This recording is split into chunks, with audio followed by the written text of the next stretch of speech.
السلام عليكم ورحمة الله وبركاته. أحمد الله رب العالمين حمد عبادي الذاكرين الشاكرين، وأصلي وأسلم على سيدنا محمد وعلى آله وصحبه وسلم أجمعين.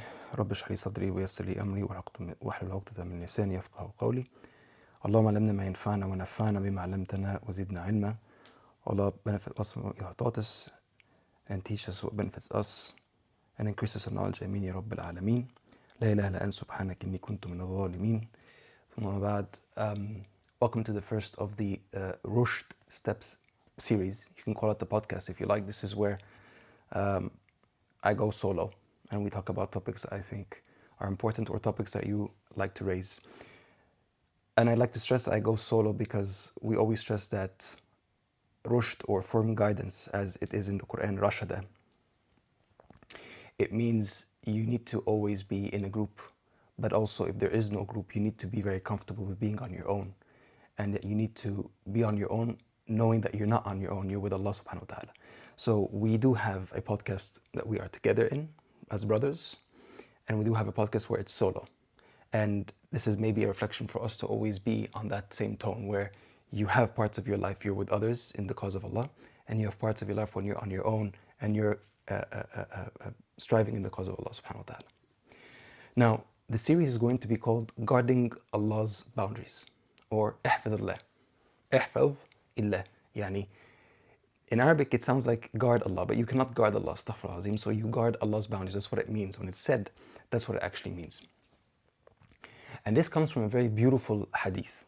The Prophet ﷺ left for us as a treasure. And if we were to dissect this hadith bit by bit, we would see treasures in it that would cover our lives in different stages, in different environments, with different social circles, in different inner states. It's an amazing hadith that we're going to build like a series. And the first one we're going to do today is guard Allah's boundaries through your tongue. And that's why the title of this one, or this particular episode, is Guard Allah's Boundaries. It means basically guarding your tongue. Yeah? طيب. Let's start with the hadith, the beautiful hadith. And then afterwards, we'll just say what it means, just the word of احفظ الله. And then we can go to how to guard your tongue. And the way we're going to do this is we're going to mention a few keystone hadith. We can't go through all of them because we have a plethora of hadiths, alhamdulillah. So we can't go through all of them, but we're going to go through a few main keystone ones, and then we're going to go through ayat at the same time, or verses from the Quran. This word verse we shouldn't use for the Quran because verse is used for poetry. An ayah is called a miracle because every single sentence we have in the Quran is an ayah, it is a miracle. And that's what Allah subhanahu wa ta'ala called it. He called it an ayah. So just like the sky is an ayah, and the sun is an ayah, and the earth is an ayah, and the whale is an ayah, and the ant is an ayah, the ayah in the Quran is an ayah. It's not a verse, it's an ayah. And it's actually very contradictory to the whole meaning of the Quran because if we call it a verse, that's what they call the Prophet ﷺ. They call him a poet, astaghfirullah azim. And Allah took away, although he was given the most eloquent tongue, Allah took away his ability to even recite poetry, even if he just wanted to recite it. And that was one of his miracles. And sometimes even he wanted to copy. And I think Sayyidina Abu Bakr once said a verse of poetry, beautiful, true poetry. For the Prophet ﷺ, he wanted to copy him, and he couldn't. He stuttered. Sayyidina Abu Bakr said, وَمَا عَلَمْنَاهُ الشَّعْرِ وَمَا يَنْبَغِي لَهُ. We didn't teach him poetry, and it's not befitting him to learn poetry. Sayyidina Abu Bakr said that about the Prophet ﷺ, and he left because he said, SubhanAllah, this is the truth of Rasulullah ﷺ. He saw it firsthand. But let's go through the hadith. Allah subhanahu wa ta'ala, the Prophet ﷺ, the riwayah is عن ابن عباس عن عبدالله ابن عباس رضي الله عنهما قال كنت خلف رسول الله صلى الله عليه وسلم فقال. Abdullah ibn Abbas was behind the Prophet ﷺ, riding with him on the donkey. And he loved, imagine you're riding the Prophet ﷺ on the donkey. By the way, those days, a horse was like having a very exotic car, but it's not comfortable, like Ferrari, Lamborghini. And a donkey was like having a very nice, comfortable SUV. It's not fast, but it's very comfortable. Okay? He said, يا غلام, O young boy, O young man, إني أعلمك كلمات. I will teach you words. احفظ الله أو احفظ الله يحفظك. Guard Allah's boundaries, Allah will guard you. احفظ الله تجده تجاهك. Guard Allah's boundaries, you will find him towards you. إذا سألت فاسأل الله. If you ask, ask only Allah. وإذا استعنت فاستعن بالله. And if you seek assistance, seek assistance through Allah. Assistance is when you're doing your part and you're asking someone to help you. Help is when you're sitting doing nothing because you can't or you don't want to and you're asking someone to do it for you. واعلم أن الأمة لو اجتمعت على أن ينفعوك بشيء لم ينفعوك إلا بشيء قد كتبه الله لك. And know, if the whole ummah came together to help you with something, they will not help you with any, they will not be able to help you with anything except something that Allah has written for you. وإن اجتمعوا أن يضروك بشيء وإن اجتمعوا على أن يضروك بشيء لم يضروك إلا بشيء قد كتبه الله عليك. And if they come together to harm you with something, they will not be able to harm you with anything except that Allah wrote it on you. In another riwayah, before this ends, he said, تعرف إلى الله في الرخاء, know Allah when you are in your good times. يعرفك في الشدة, He will know you in your hard times. When you're not able to do as much ibadah or as much calling to Allah, or you're in a very deep state of depression and so you're not able to have your same state of mind to worship Allah, He will know you then because you knew Him before. He will help you reach Him because you reached Him when you were in your good times and you were comfortable. وَاعْلَمْ أَنَّ مَا أَصَابَكَ لَمْ يَكُنْ لِيُخْطِئَكَ. And know that whatever hit you, whatever reached you, was never to mistake you, was never to miss you. وَمَا أَخْطَأَكَ لَمْ يَكُنْ لِيُصِيبَكَ. And whatever missed you was never meant to hit you. Everything's written. وَاعْلَمْ أَنَّ النَّصْرَ مع الصبر وَأَنَّ الفرج مع الكرب وَأَنَّ مع العسر يسرا وَإِنَّ مع العسر يسرا. And know that the support of Allah, not the victory. Nasr in the Quran means support. Victory means fath. And know that the Nasr of Allah, the support of Allah, is with perseverance. Not patience, waiting at that. Perseverance. Perseverance can mean also patience, but it means that you play the long game, the marathon. You're not just about the sprints, you're about the marathon. أن النصر مع الصبر وأن الفرج مع الكرب. And that the opening or the ease comes with difficulty. وأن مع العسر يسرا وأن مع العسر يسرا. And that with difficulty comes ease, many eases, 2 eases. And with one difficulty comes many eases. He said it twice, like the Quran says. Like the Quran. رفعت الأقلام وجفت الصحف. The pens have been elevated and the pages have dried with the ink. And this is the end of the matter, basically. All of this. خلاص? طيب. By the way, this part, رفعت الأقلام وجفت الصحف, it's supposed to come after the part where he says, and if the whole ummah came together to help you with something Allah did not write for you, they would not be able to help you. And if all of them came to help to harm you with something Allah did not write on you, they would not be able to harm you. So that part comes after those parts. طيب. And we're going to stick to ḥafidhillah. And for revision, this Sahih is in Tirmidhī. And it's Hasan and it's Sahih as well. خلاص? طيب. Just a few definitions best of what the scholar said about the word ḥafidhillah, or guard Allah's boundaries. It means guard Allah's boundaries and His orders. And it means do not come near His sins. It also means guard Allah's boundaries by fixing your heart. If you fix your heart, then everything will follow. Your tongue will follow in the best way. Your actions will follow in the best way. It also means guard Allah in your deen and your dunya. So things that are directly related to your deen, such as prayer, fasting, guard them very well. Don't lose the deeds you get from these things by frivolous things or by saying things you shouldn't say. And also guard your dunya. So when you're earning halal, make sure you earn the correct money. When you're earning money, make sure you're earning halal. When you're marrying someone, choose the right person to marry. When you're befriending people, choose the right people who you befriend for your deen. So it's a symbiotic relationship, basically. Also guarding Allah, they said there's guarding Allah through your actions, there's guarding Allah through your tongue, and there's guarding Allah through your heart, and there's guarding Allah through your private parts. And they actually put them in those 4 areas. So you can see your whole body, which is your hand and your legs and where you go, and it's on par with your tongue, on par with your private part, on par with your heart. You guard your private part by not exposing it to things or to people you shouldn't expose it to. And the Prophet ﷺ, he said, كتب لابن آدم نصيبه من الزنا. It's been written for the son of Adam that these things are of zina. That looking at someone, you shouldn't look at is zina, is a part of adultery. And it's a sin you get for adultery. Touching is adultery. Even smelling someone's perfume with that fantasy in mind is a part of zina, etc. And then all of this becomes true or becomes full or not through the private part. That becomes the last stage of zina. May Allah protect us, Ya Rabb, of adultery. It's not far from anyone, just so we all know. If I never think just because, oh, I'm on deen or I'm on this, I'm on that, I'll never come near adultery, that's not true. And we'll come to why the tongue is so important. But these are just a few of the explanations by the scholars of what does this word ḥafazallah mean. And guard Allah's boundaries, it means also muraqabat, is that you're always thinking, Allah sees me now in this conversation, in these thoughts, in these planning, in this shopping, session I'm having, in this and that.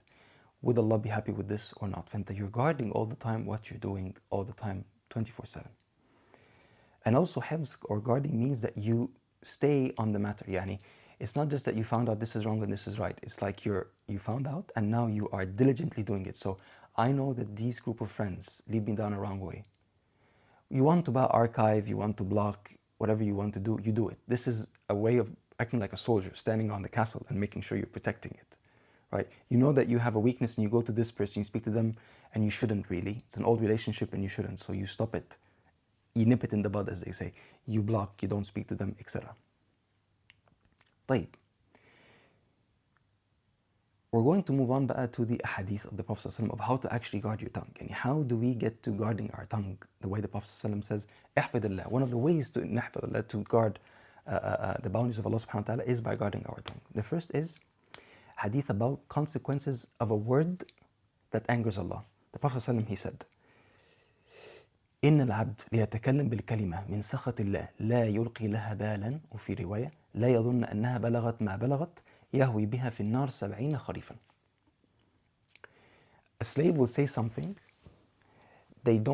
it's from the anger of Allah. It makes Allah angry. He makes fun of someone. He lies about someone. He says something that's not true. He talks about something that's silly or frivolous. He says something that shows that he is a denier of Allah's favors. You never know what it is, this word. He doesn't realize that he said it. And in another narration, he doesn't think that it's going to reach this level of intensity with Allah. Because of it, he gets to fall into hell for 70 kharif. Kharif is a season. That's the amount of time. So imagine going down 70 seasons into the worst places ever created by Allah subhanahu wa ta'ala. So we need to be careful of everything we say about Allah, about His Messenger sallallahu alaihi wasallam, about the Prophets, about His Sharia, about people, about even our enemies. You have to be fair. You can't lie. You have to be fair about everything. That's the reality of the matter. Hatta the Prophet sallallahu alaihi wasallam, he taught us this. He was talking about Walid and he was talking about Umar and Amr ibn Hisham. We would say, these people, they have intellects that are so sound, it doesn't make sense that they would not come to Islam.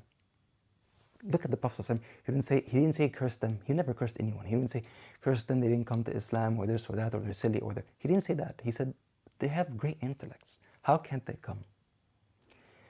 The second is taking an oath or swearing by other than Allah subhanahu wa ta'ala. The Prophet ﷺ, he said, من حلف بغير الله فقد كفر أو أشرك.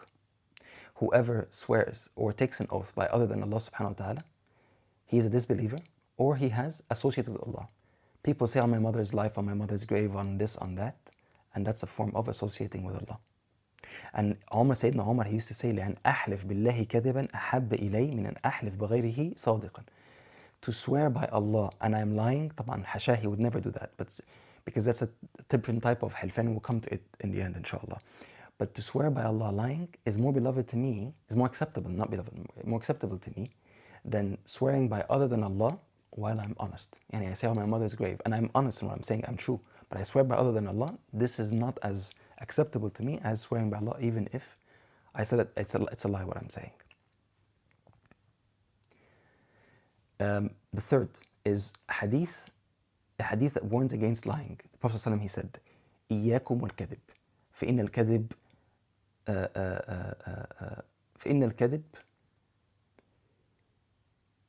الكذب يهدي إلى الفجور وإن الفجور يهدي إلى النار وما زال الرجل يكذب ويتحرى الكذب حتى يكتب عند الله كذابا. Be very careful of lying. Lying leads to horrible, wild things. And horrible, wild things lead to the fire. And the man keeps on lying, small lies, white lies, grey lies, blue lies, pink lies, blah, blah, blah, until he becomes written in the eyes of Allah as a liar. This is his title. He is a liar. That's it. خلاص. And the rest hadith is وعليكم بالصدق فإن الصدق يهدي إلى البر وإن البر يهدي إلى الجنة وإن الرجل يتكلم بالكلمة حتى يكتب عند الله صديق حتى يكتب عند الله صديقا. And be firm with truth, for truth leads to all good, all bir. And a man keeps on, and bir leads to, all bir leads to Jannah. And bir comes from the word bar. Bar is horizon, because horizon you can't see the beginning and the end of it. And bir, you cannot see the beginning and the end of the good that you're doing. And a person keeps on saying the truth until he's written at Allah's end as a saddiqa, a truthful person. Now you have to be smart about, it's not that everybody that asks you a question and they're being nosy, you tell them the whole truth. What's your salary? You say your salary. Are you happy with your life? I'm happy with every single thing. Some people, they don't want to see you in good, You can't, and you have to hide it.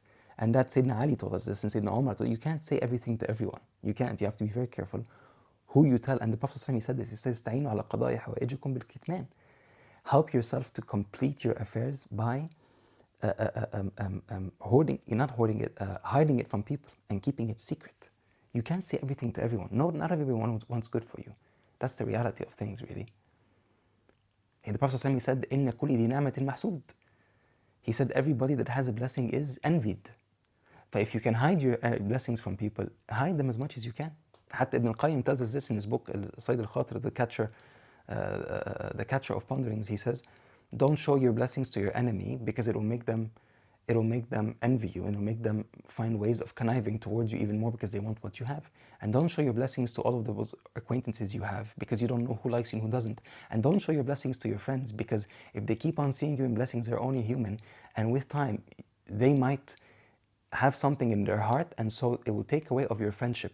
But if they see you as somewhat equal in the blessings that you have with them, their friendship will be equal. If they see you as always on top and you're always blessed, it might cause something in their heart, turn them from friend to foe. This is the reality of the human condition, guys. This is the reality.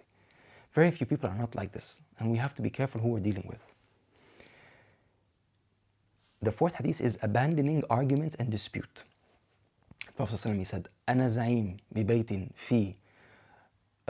في ربض الجنة يعني أحد ضواحي الجنة لمن ترك المراء وإن كان محقا.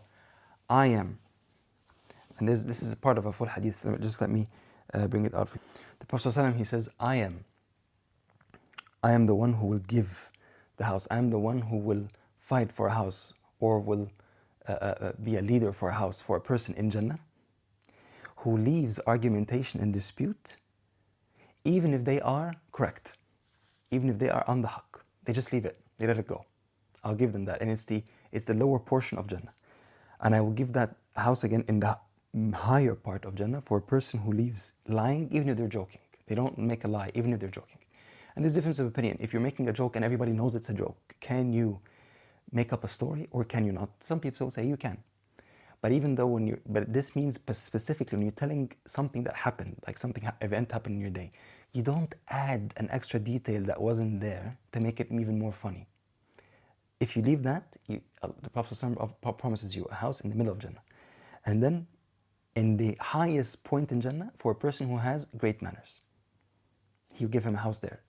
Or he'll be a person who leads them to that house. Why ba'ah? Because a person who has great manners will not lie, even if joking, and they will not argue in the first place. And they will not like it when people lie to make a joke, and they will not like it when people are arguing at all. For that, it controls both of those two.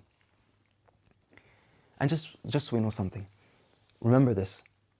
Whenever you find someone arguing and they're not discussing, there's a difference between arguing and discussing.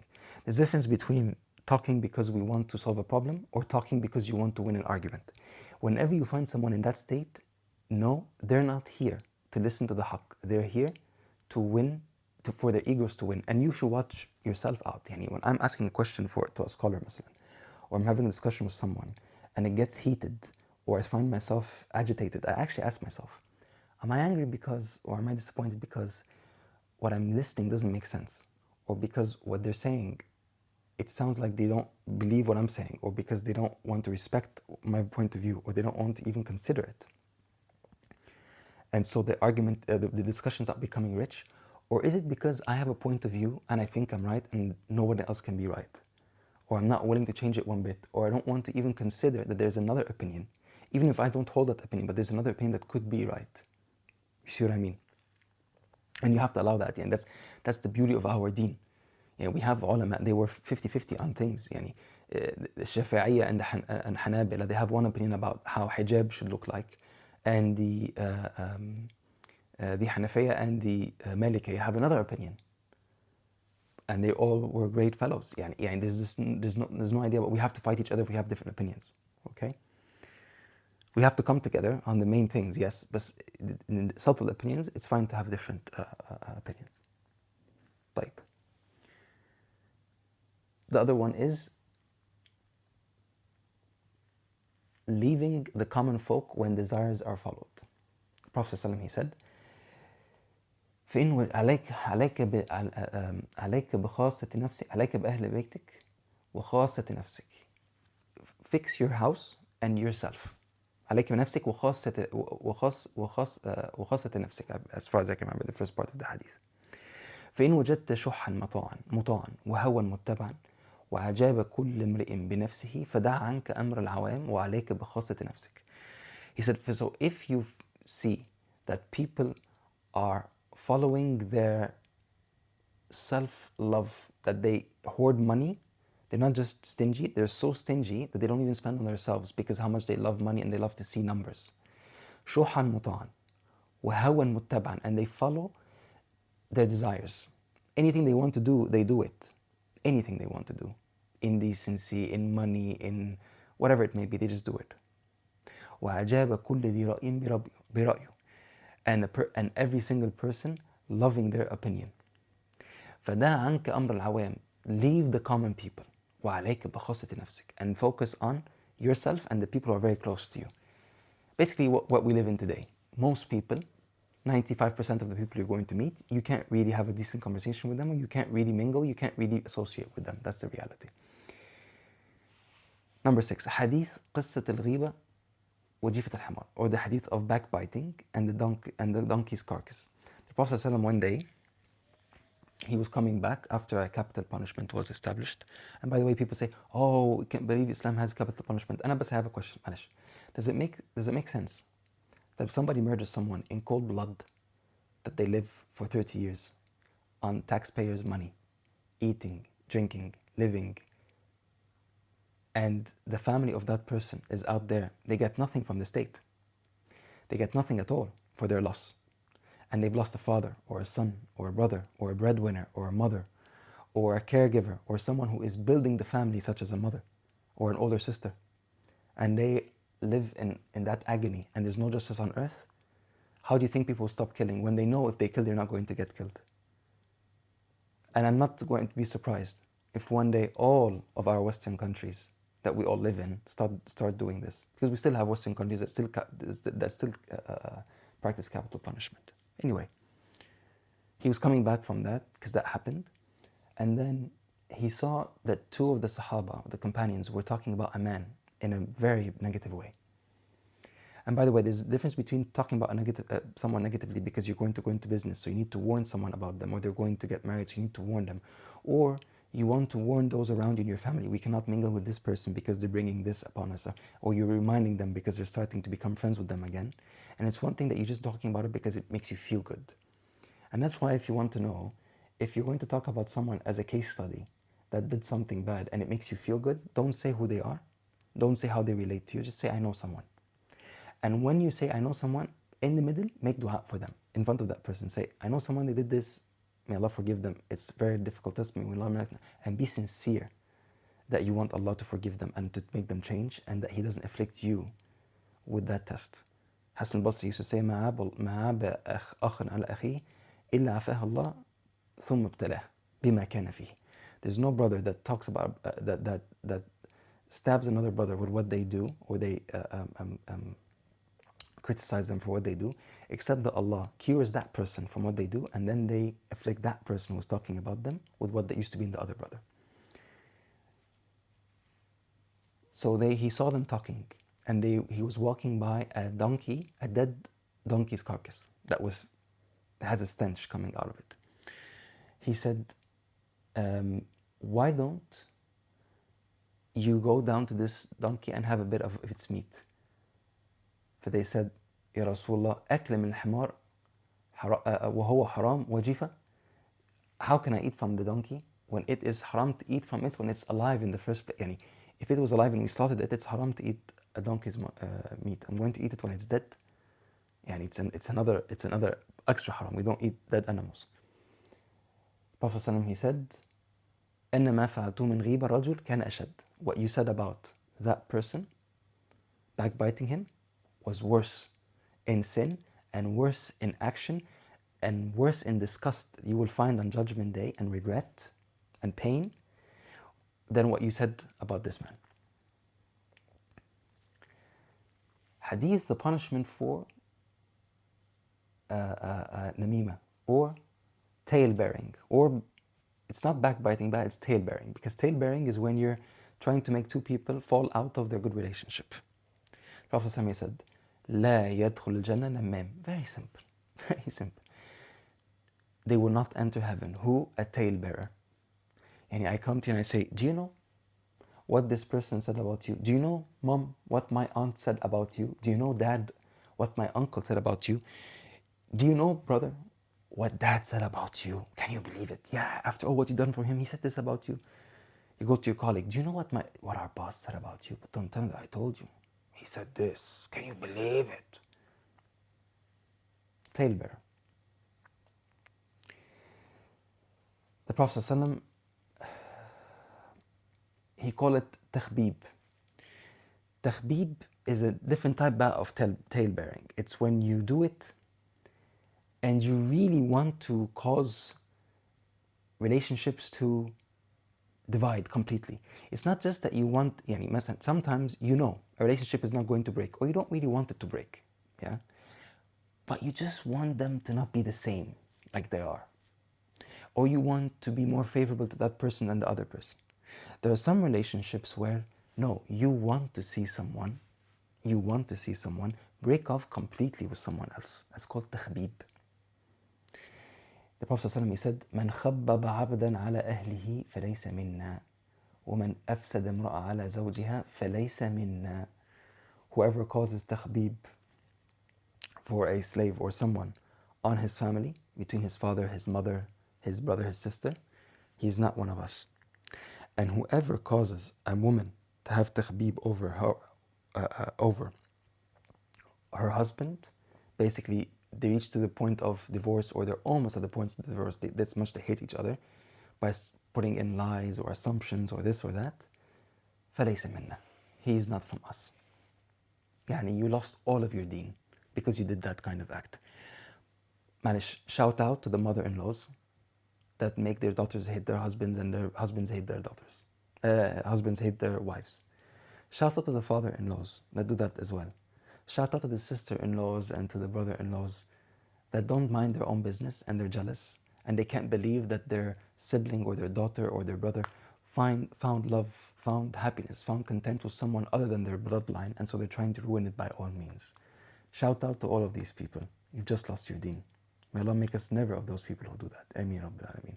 And I quote, there's a very big difference between if you find that, let's say, your sister is married to someone who you know that someone is going to ruin the structure of the family and the Muslim family going forward. So you're trying to show them that this is wrong, or you're trying to tell them politely and nicely and in the right setting and in the right time with the right way. There's a difference between you're just looking for any silly, stupid little thing, or even a big fight that happened that they're over and they got over, or an event that happened in their relationship and they're over it. And you keep on bringing that up because you just want to, or a flaw that they have, because you just want to make sure that they leave each other. Very big difference. Yeah, it's a very big difference. The hadith of a believer's tongue. The Prophet ﷺ, he said, ليس المؤمن بطاعان ولا لعان ولا فاحش ولا البديع أو البذيء. The Prophet ﷺ, he said, a believer does not stab someone. He takes jabs at people whenever he can. And he doesn't curse people. He doesn't say, damn you, right? Or put a curse on someone. If you put a curse on someone who's not deserving, he's not a tyrant or whatever, that curse comes back to you. وَلَا الْفَحْشِ. And he does not say wild things, so he doesn't say wild jokes. And if he does fall into swearing by accident, he doesn't go to that level where he swears at someone a dirty swear word, basically, or a dirty joke. وَلَا الْبَذِيء. And he doesn't say rude or foul things or cheap things, yeah? The Prophet ﷺ, he also spoke about defining a true Muslim. He said, Al-Muslim man salim al-Muslimun min lisanihi wa yadihi. The bare minimum of being a Muslim before being a believer or a muhsin, or a mu'min or a muhsin, he said, is the person who saves people from their tongue and from their hands, or from the actions of their hands. طيب. Hadith Husn Islam al-Mar' or the hadith of the excellence of a person's Islam is basically minding your own business. The Prophet ﷺ, he said, من حسن إسلام المرء تركه ما لا يعني. A person's good Islam, not a good Iman, just good Islam, is for him to leave what does not concern him. If we all just left what does not concern us, we would be in a completely different state in our lives. Somebody got divorced. Oh, really? Why did you get divorced? Were you the problem? Was he the problem? Did you have the medical issue? Did he have the medical issue? Was there a medical issue? How long have you been married? When did you decide to get divorced? So, was there someone involved in all of this? Or is it just your decision? Somebody got a new job. MashaAllah. So, how much do you make? So, what's the bracket? So, how long have you been there? Is there any opportunity for promotion? It's not your business. There's some people, they're so nosy, they love to know when their neighbors left and when they came back. They keep a log of them. This does away with your Islam. Does away with your Islam. The Prophet ﷺ, he said, the virtues of silence, he said, من صمت نجا. Whoever keeps silent, he is saved. The Prophet ﷺ, he also said, من كان يؤمن بالله واليوم الآخر فليقل خيرا أو فليصمت. Whoever believes in Allah and in the day of judgment, let them say what is good or let them stay quiet. Hatta when you're saying something that in its essence it's something that is bad, you're describing someone who oppressed you, you can say it in a good way, in a fair way, or keep quiet. If you're going to oppress and you're going to swear and you're going to keep quiet until you're able to control yourself. By the way, some people, they provoke us. Even parents, sometimes they say something really rude to you, really mean, and so you stay quiet. Because what they're saying is not fair, it's not true, and it's mean really. And this is just a question. Why are we always asked as children, and we will always be children no matter how old we grow to our parents, to have filial piety towards them. But this talk of filial piety from parents to children is not there. I am supposed to be good to my parents. Why isn't the talk about how my parents are supposed to be good to me? It's not there in the ummah, amongst the shuyukh, amongst scholars, amongst teachers. This is very important, because if you keep on pushing your kids to not be good towards you, and then you find something you don't like. The man went to Sayyidina Umar to complain about his son. I think his son hit him or something of that sort. So he brought his son. How could you do that to your father? He told him, my father named me a really bad name when I was born, and people made fun of me my whole life. And my mother, he chose a really bad mother that did not know how to raise me, and she didn't care about me, and she threw me in the streets with the kids. And he did not teach me a word of the Quran, nor did he teach me a word of poetry or wisdom. Hatta the wise sayings of the Arabs, he didn't teach me. He told him, so this is what you see today. So he looked towards his father, he said, and you're coming to complain about me? This is of your doing.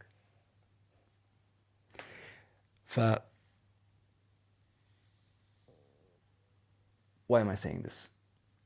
Yes, let them say what is good, or let them stay. But sometimes we stay quiet when our parents say something back, then they say, how dare you stay quiet? Answer me, answer back. You coward. The moment if you answer back, you're going to say something bad. So sometimes people push you, they want you to open your tongue, and you know that the best thing to do is stay silent. Stay silent. Don't listen to them. That's the shaitan telling them that they need to speak. That's the shaitan's reverse of the hadith. Whoever wants to say bad, let them speak, especially when they're angry. And whoever doesn't believe in Allah on the last day, let them speak when they're angry. That's the reverse of the hadith. Okay? The Prophet ﷺ, he said, this is a beautiful hadith, and keep this as a cornerstone كده. لا يستقيم إيمان العبد حتى يستقيم قلبه ولا يستقيم قلبه حتى يستقيم لسانه. a person's iman will not be firm, will not be straight, will not be steadfast until his heart is steadfast. Until what's in your heart, what goes on in your heart is steadfast. And a person's heart will not be correct and steadfast until his tongue is steadfast and is firm. They always say it, the tongue is a ladle for what's in the heart. But if you want to make sure your heart is right, fix your tongue. Even if your heart is not there yet, keep on fixing your tongue and your heart will clear, will purify slowly. And then your iman will be correct. You feel it in your chest. The beauty, the sweetness of iman, you feel it in your chest. طيب. The Prophet ﷺ, he said, this is hadith number 15 out of 20, so we have 5 more to go. I'm telling you, this is a small little crash course in the best hadiths you can listen about guarding your tongue. The Prophet ﷺ, he said about how all of the limbs, it's a metaphor for how all the limbs are under the control of the tongue. He said, إذا أصبح ابن آدم فإن الأعضاء كلها فإن الأعضاء كلها تتحدث اللسان أو تكفر اللسان, يعني it goes under the tongue وتذلل له, and it's almost like they are subservient to them, subservient to the tongue, and they say اتق الله فينا فإنك إن استقمت استقمنا فإنما نحن بك اتق الله فينا فإنما نحن بك وإن عوججت عوججنا. They tell the tongue, be steadfast in us, for we are by you. If you are steadfast, we are steadfast. If you are crooked, we are crooked. Meaning, if you say something that is incorrect, and you're used to saying things that are incorrect, and you say falsehoods, and you talk about silly things, your whole body will go into that mode. So you'll be a person who watches online videos and shorts, and you never really learn your deen because you're talking frivolously about deen. You're not really talking seriously about deen. You're not trying to learn seriously about the deen. You're not trying to use your tongue to give proper dawah. You're not trying to read the Quran properly. You're not trying to study the Quran properly. You're talking about silly things all the time, so then your body watches silly people, silly things, celebrities, stars, shows, games, wasting your time all the time, sleeping extra, eating extra, etc. The Prophet ﷺ, he also said, إن العبد يتكلم بالكلمة من سخط الله لا يلقي لها بالا. Apologies, I said this hadith already. The Prophet ﷺ, he said, من يضمن لي ما بين لحييه وما بين رجليه أضمنت له الجنة. Whoever guarantees for me what's between his beard or between his فكيه, يعني between his jaws, his tongue, and what's between his thighs, i.e. the private part, I guarantee for them Jannah. And he said tongue before the private part. Because first of all, to reach to the genital, you have to establish a relationship with someone, however shallow or deep the relationship is. First you have to guard the tongue. And then also because remember when they were saying all the body's organs or parts were saying to the tongue, if you're steadfast, we're steadfast, if you're crooked, we're crooked, type. The farj follows. If this is crooked and this is talking foul language all the time, etc., even in secret, even in private, this will be crooked as well. The private part will be crooked. May Allah protect us. Allahumma tahhar qulubana wa hassin furujana wa aghfir dhunubana. Allahumma purify our hearts and forgive our sins and guard our private parts. Ameen Rabbil Alameen.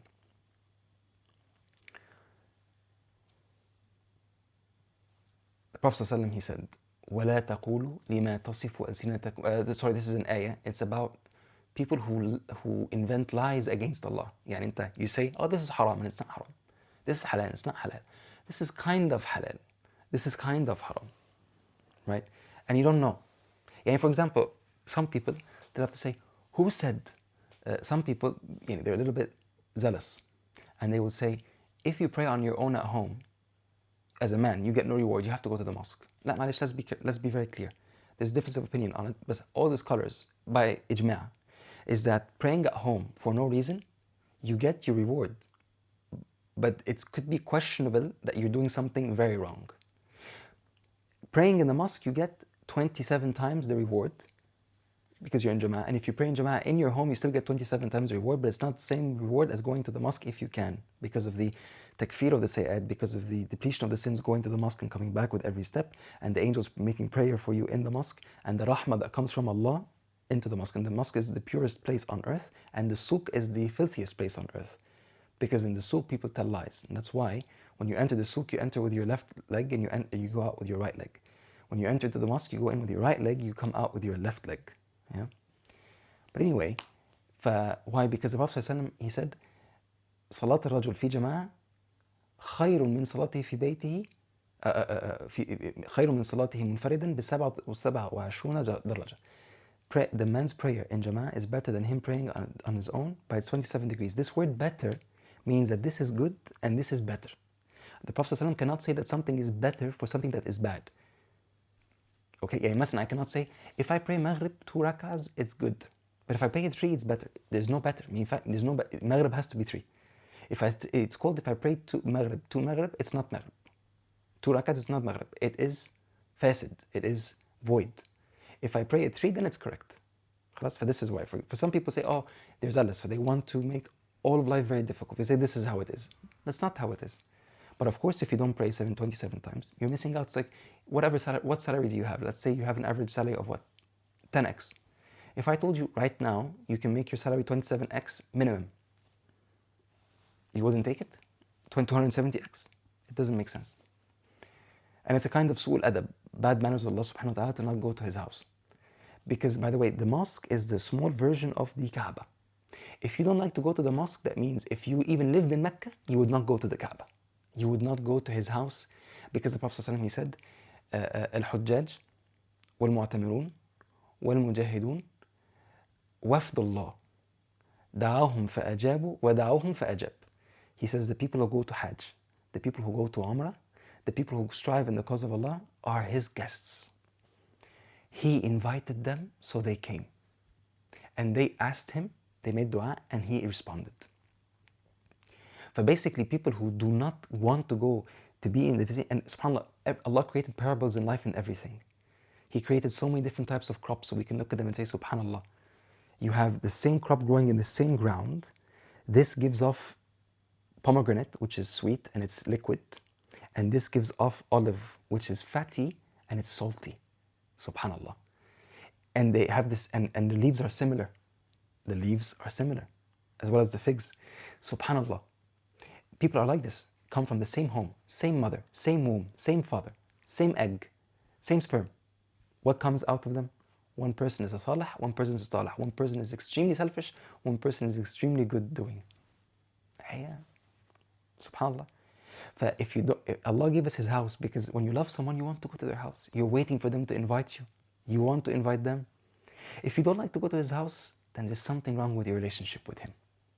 And if you don't try to sit after the Fajr until Shuruq and wait 10 minutes after to pray your 2 rak'ahs and be in dhikr the whole time, reading the Quran or teaching or learning, you don't ever do that, then there's really you don't really want to go to his house. It's like, oh, when he calls me, I'll go. It's not like you're just waiting. You know, someone, when they love someone, they're always waiting for the next meeting. When they don't, it's like, okay, happens, doesn't happen, خلاص يعني. Yeah. But subhanallah, I don't know what happened. I lost my touch. Oh, I lost my track. Subhanallah. La ilaha illallah Muhammad Rasulullah. Basically, we should not say about Allah what we do not know about Allah subhanahu wa ta'ala. We need to make very sure what we say is true to his deen. That we're not zealous and we're not leaving the deen as it is كده. Prophet ﷺ, he said, Allah subhanahu wa ta'ala says in his book, وَلَا تَقُولُوا لِمَا تَصِفُ أَلْسِنَتَكُمُ الْكَذِبَ هَذَا حلال وهذا حرام لتفتروا على الله الكذب إن الذين يفترون على الله الكذب لا يفلحون. Do not say by what your tongue describes of lies, this is halal and this is haram, so that you can cause lies by Allah. So you can say lies about Allah. The people who are they have the audacity to say lies about Allah, they will never be successful. The word falah is not najah. Najah is successful in something. You can be najah in something good or bad. You can be successful in something good or bad. Like you can be a successful thief, right? You can be a successful oligarchy billionaire who takes people's money. You can be that. But you cannot be a falih billionaire who does that. Falih is someone who does something that is good in this world and in the next. It comes, and that's why fallaha farmers call that, because all the good that they do in the dunya, it's good for them, it's good for the environment, it's good for their kids, it's good for anyone who sits under the shade, it's good for generations to come, whoever takes the land. Even if a tyrant takes land, it's still good. It will give fruits. And in the akhirah, they get that reward as well. That's why they call the fallah. It comes from falha. It means anything you do is successful beyond even your lifetime. خلاص؟ طيب. And then the hadith of Mu'adh, and I end بقى with this. Beautiful hadith. عن معاذ بن الجبل رضي الله عنه قال: كنت مع رسول الله صلى الله عليه وسلم فأصبحت يوما قريبا منه ونحن نسير فقلت: يا رسول الله أخبرني بعمل يدخلني الجنة ويباعدني عن النار. Sayyidina Mu'adh, he said, one day I was with the Prophet ﷺ in the morning, and I was next to him and I was walking with him. So I said, Ya Rasulullah, tell me about something that will make me enter into paradise and will make me stay away from an-nar. He gave him a short question. The Prophet ﷺ gave him a short answer, but relatively speaking to what he asked, it's a long answer. Sometimes somebody asks you a question. They know that this is the right question to ask, but they don't know how important it is. You know, give them the full answer. Don't wait for them to probe. Maybe they won't. Maybe they're too shy of you. Maybe they know they don't want to waste your time. Give them the full version without waiting. He said, لَقَدْ سَأَلْتَنِي عَنْ عَظِيمٍ sallallahu alayhi wa sallam. He said, you asked me about something great. وَإِنَّهُ لَيَسِيرٌ عَلَى مَنْ يَسَّرَهُ اللَّهُ عَلَيْهِ. And it is easy for the person that Allah has made it easy for. تَعْبُدُ اللَّهِ وَلَا تُشْرِكْ بِهِ شَيْئًا. You worship Allah and you do not associate anyone or anything with Him. وَتُقِيمُ الصَّلَاةِ. And you establish the prayer. وَتُؤْتِ الزَّكَاةِ. And you give your zakah. Zakah, tu'ti is different than watuji. There's ja'a and there's ata in the Quran. Ja'a is for something to come with difficulty. Ata is for something to come with ease. For Allah, when He speaks about Himself and Yawm al-Qiyamah, about Him bringing Yawm al-Qiyamah to us, He says, Ata amrullah. The affair of Allah came easily, which is Yawm al-Qiyamah. When He talks about Yawm al-Qiyamah without His mention, as in Yawm al-Qiyamah as a concept, He says, فَإِذَا جَاءَ وَعْدُ الْآخِرَةِ. So when the matter of the end comes heavily, because it's heavy. We give zakah easily, and you go search for the poor people. You send it to them easily. You don't keep on pestering and festering about them and their background. You give it easily. Yes, you have to make sure that you're giving it in the right place, but you actually help people get their zakah. وتصوم رمضان, and you fast Ramadan. وتحج البيت, or تحج البيت basically, and you do your hajj. And then he said, ألا أدلك على أبواب الخير? Should I tell you about the doors of good? He said, Al-Sawmu Junnah. Fasting is a protection. Protection from saying bad things with your tongue. Protection from your private part. Protection from materialism. Protection from wasting your time. Protection from the fire. وَالصَّدَقَةُ تُطْفِئُ الْخَطِيئَةَ كَمَّا يُطْفِئُ الْمَاءُ النَّارِ. And giving extra charity extinguishes sins, the fire of sins that's waiting for you, just like water extinguishes fire. وصلاة الرجل من جوف الليل تطفئ الخطيئة أيضا. وصلاة الرجل من جوف الليل, which means that it also depletes the sins. And praying in the middle of the night depletes the sins. In another hadith we know, the Prophet ﷺ, he said, عليكم بقيام الليل. You need to do your qiyam al-layl, stand in the night and pray, because it is a way of getting closer to your Lord. It is the way of those who were salihin before you, the righteous before you. It takes out diseases from the body that you cannot take out otherwise. It depletes great sins. And I forgot the fifth one, but that's 4 of them out of the 5. It's 4 of them out of the 5. اللهم صل على سيدنا محمد وآله وصحبه وسلم أجمعين. And it helps you stop sins you're not able to stop. Alhamdulillah, Allahumma lakal hamd. That Allah made me a reminder. It's a way to help you overcome sins that you're not able to. So if you're finding a particular sin difficult, don't make shaitan trick you and say, oh, don't get up to pray, you're a hypocrite. No, get up and pray with the intention, Ya Rabb, make this prayer a way of me stopping this sin. من جوف الليل أي تطفئ الخطيئة أيضا ثم تلا قول الله, then he read the ayat of Allah, تتجافى جنوبهم عن المضاجع يدعون ربهم خوفا وطمعا ومما رزقناهم ينفقون. And he said all the way to يعلمون. You can find this in Surah Al-Insan. He says تتجافى جنوبهم عن المضاجع يدعون ربهم خوفا وطمعا. They sorry, I believe it's in Surah Al-Sajda. They get out of their bed, yani their sides leave, it's like you're peeling it off the sides of the bed, out of fear and out of want, out of longing for Allah's rahmah.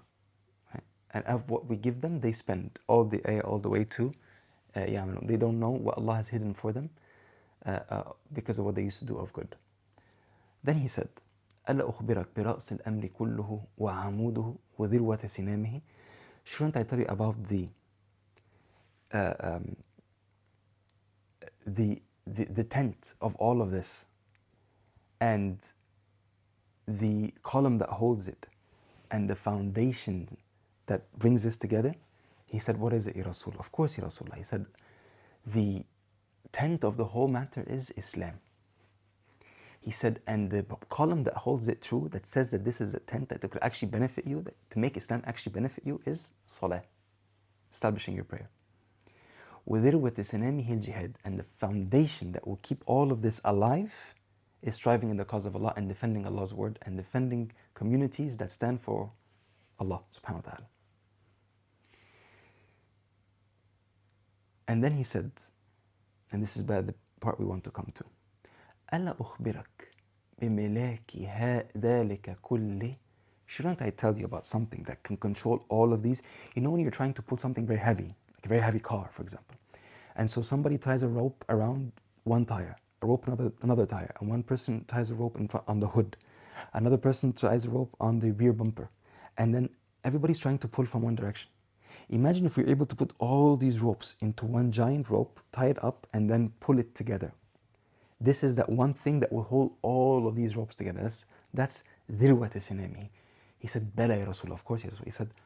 He said, مَلَاكِ هَذِي كُلِّ. He said, بَلَى يَا رَسُولَ. He said, he held his tongue. The Prophet held his own tongue and he said, كُفَّ عَلَيْكَ هَذَا.